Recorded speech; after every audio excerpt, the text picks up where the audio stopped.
Now I'd like to introduce the man who started this extraordinary demonstration here today, and it is an extraordinary demonstration.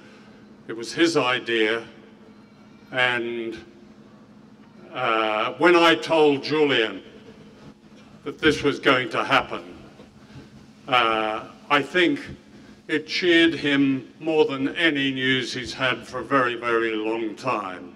He's a huge fan of Roger's, and to know that Roger is going to pay this tribute to him personally gives him the kind of strength that he needs. And I hope Roger understands the fantastic thing he's done just in giving Julian that support. So without talking anymore, here's Roger Waters.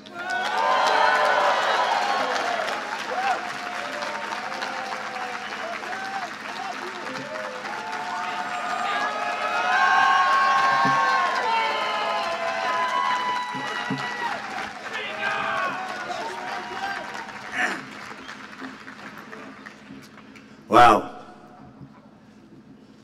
Wow. Wow. Wow. John and I go back a long way.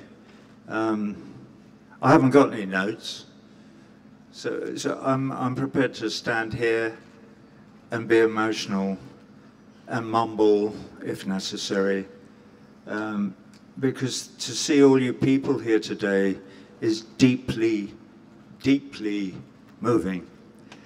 Julian Assange is locked up for 23 hours a day, and when John was talking about it just now, I was thinking that what I need to help to persuade people is that we as individuals need to be able to put ourselves in the position of somebody who is in solitary confinement. I've been to one or two events like this, except they weren't a lot of people like this is. It was Andy Worthington and his dog listening to me when I was demonstrating for the release of Shaka Alma from Guantanamo a few years ago. Thank goodness he was eventually released and is now back with his family. Where was I? How do we put ourselves in the position of a Julian Assange in solitary confinement, or with that kid in Syria or Palestine or Rohingya being blown to bits by these people in this building here?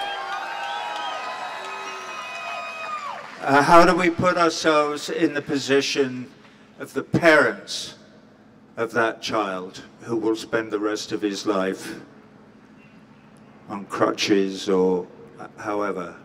It's called empathy, and it is the most valuable thing that any human being can possess in their lives. And the reason that it's so valuable to all of you here, me, John, everybody involved in any of these movements, is because it brings us joy. It is what brings joy to our lives, to be able to empathize not just with Julian Assange or the dead kid in Palestine, but with all our brothers and sisters all over the world, when we acknowledge that we are brothers and sisters and that we all have a responsibility one to another. All right.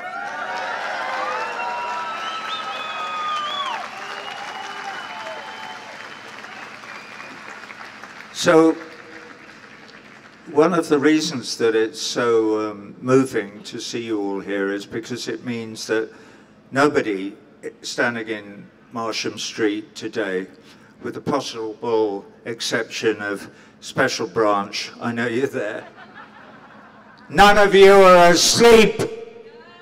You're awake.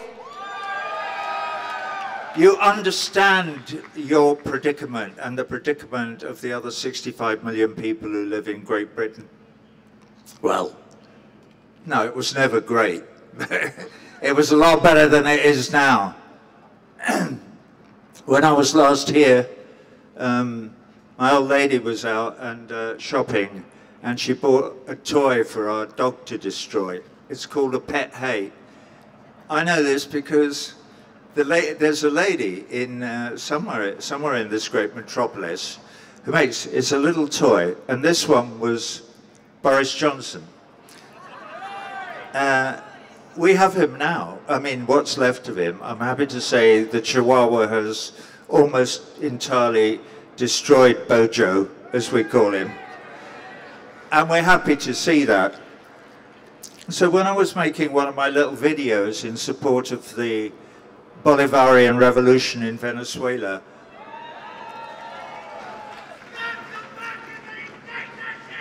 there's a chap there with a bad throat. Somebody give him a Strepsil. Anyway, I made a reference to Donald Trump. Well, the Bojo pet hate looks a bit like Trump. It's got that weird, funny hair and everything that they share. The lady said, "I'm just making a Trump. Would you like one?" And I said, "Yes, please." She sent it as an email to me. So we now have two. And she's one woman working on her own. And these are her only two pet hates so far. Let's turn it into one of the greatest corporations in the world. Pet hates. The first two are Bojo and Trump. Anyway, I digress. What else do I have to say? Yeah, John Pilger and I go back to 1985 when I worked with him and with a lovely man called David Munro, who was a filmmaker. And they had made a documentary film in 1985 or before called The Four Horsemen of the Apocalypse, or just The Four Horsemen. And it was based on the idea, and I to this day remember a line from the film because I used it in a show I did called Radio Chaos. And the show was, "We are fueling wars." And we are. And this is what Julian understood. I.e., because we want to make money, I know you all know this. I'm really talking to some of the people who sleep at home. Oi, wake up! You all know this, but we make weapons in order to make money. Not for us, but for them. And in order to sell the weapons, we need to encourage people to kill one another and to be fighting. Well, as we all know now, in the desperate predicament that this tiny, fragile planet is in, we are going to have to learn to act collectively. I know this is boring, but it's fucking true. So we're going to have to learn to act collectively to express our love for one another. And in consequence, hopefully, the planet will survive for another 100 or 200 or 300 or 1,000 or 10,000 years. And our children and grandchildren can experience some measure of the joy that is to be found in the love of one another. And that's all I have to say.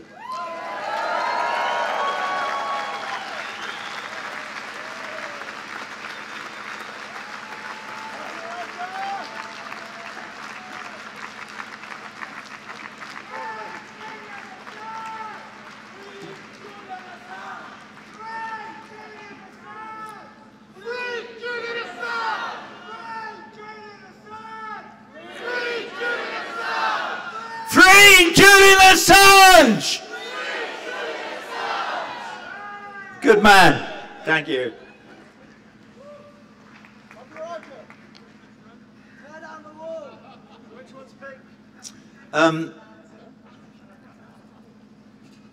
We're going to sing a song in a minute. But before we do, since we're here and it's not pissing with rain, where are we going to go next? I don't know. I've got very little to do. I'm going to tell you a story because I love it. All right, here it goes. No more preamble. I had a friend who was a junior minister in the Thatcher government, and one of his jobs was to go and meet dignitaries at Heathrow Airport. And one day, this is his story, by the way. You'd know him if I mentioned his name, but I won't because... Anyway, President Gorbachev was going to pass through London refueling his plane. So this young chap had to go with a bunch of other young guys from the Foreign Office and the Civil Service to bow and scrape in their morning suits. Anyway, Gorbachev lands and all these Russian troops and blah, blah, blah. And he's only there for 20 minutes and they're in a little room. He's there with an aide, and these chaps are all standing around in their shiny brogues and their pinstripes and their morning coats or whatever. I say, jolly good, this should be jolly interesting. And Gorbachev just stands there and looks at him like he did. And eventually he leans over to his aide and he goes,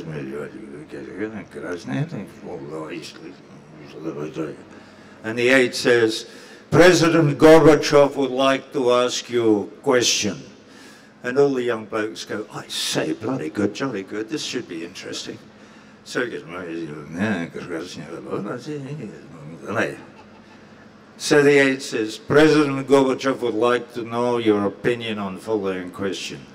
What do you think would have been different in world history if President Khrushchev was assassinated rather than President Kennedy?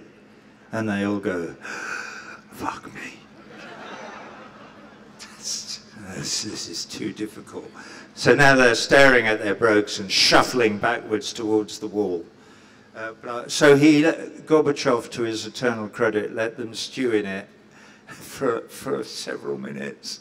And then he turns to his, and he never cracked a smile like that. And he says to his aide, well, it's not a Khrushchev, what is my name? And the aide says, President Gorbachev believes it unlikely that Mrs. Kennedy would have, sorry, that Mr. Onassis would have married Mrs. Khrushchev. I fucked it up, but I kind of like that story. And so I may be going to see the great man at the beginning of November because he's getting very old now, and we owe him, President Gorbachev, late of the USSR, an enormous debt of gratitude for understanding some of the things that we're sharing here together in this meeting outside our dilapidated, miscreant Home Office. All right, I will shut up now and we'll sing this song. I'd like you to welcome to the stage a very old friend of mine, Andy Fairweather-Lowe.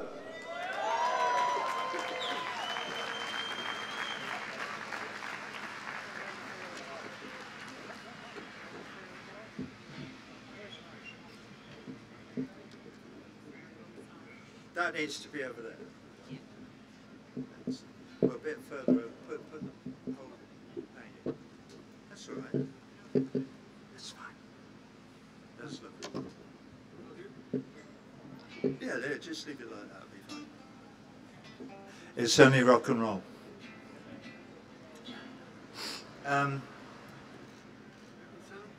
You know what this is? What this is here today, just thinking about this song, what I wrote, Ernie Wise, it doesn't matter. It's a walk-on part in the war. The people often ask me about this song, oh, what does it mean, what does it mean? Well, that little bit of the song, would you exchange a walk-on part in the war for a lead role in a cage? Well, no, I wouldn't. This is my walk-on part in this war. And I would much prefer to be here with all of you who are also making a walk-on part in the war rather than accepting a lead role in a cage. What? Guitar, I need some guitar because I have no. And you need guitar. Yeah, we need to hear Andy's guitar.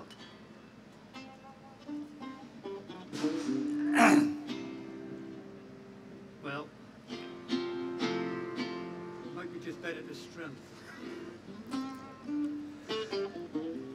The first time I played an acoustic guitar in public in front of an audience that hadn't bought tickets was at my kids, one of my kids' schools. He was 8 years old then. He's 43 now, but I was so fucking frightened going to play to these 8-year-olds. I promise.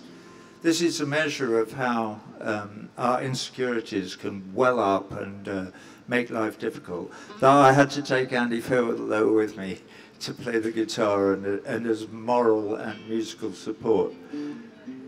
So I'm very glad that I haven't moved away from those basic needs. And it's great to have you here, Andy. Thank you. You're a lovely man and a great friend. All right, here we go. Can you hear him now? Can you hear his... All right.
So you think you can tell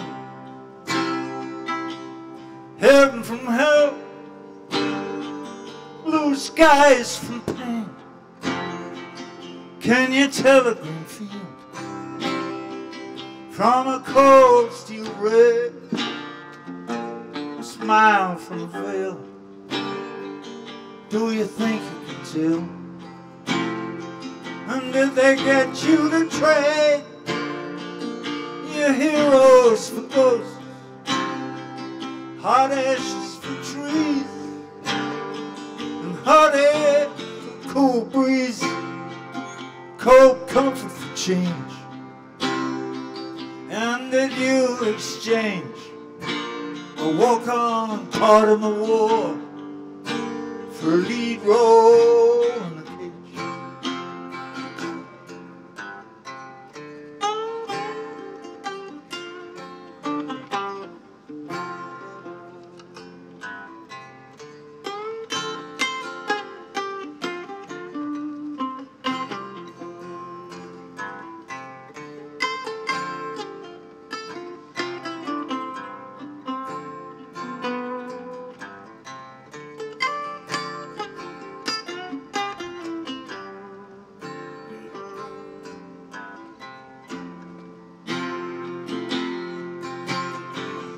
How I wish you were here, Julian.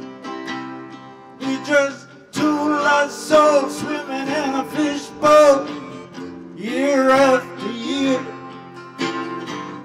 running over the same old ground. What have we found?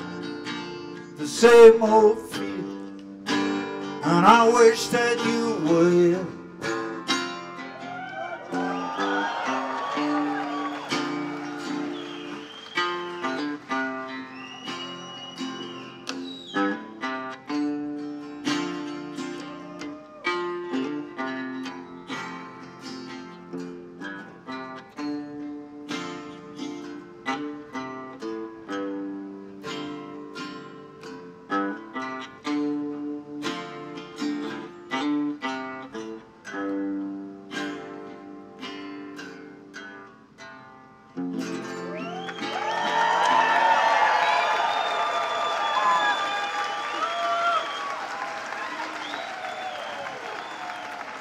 Thank you so much.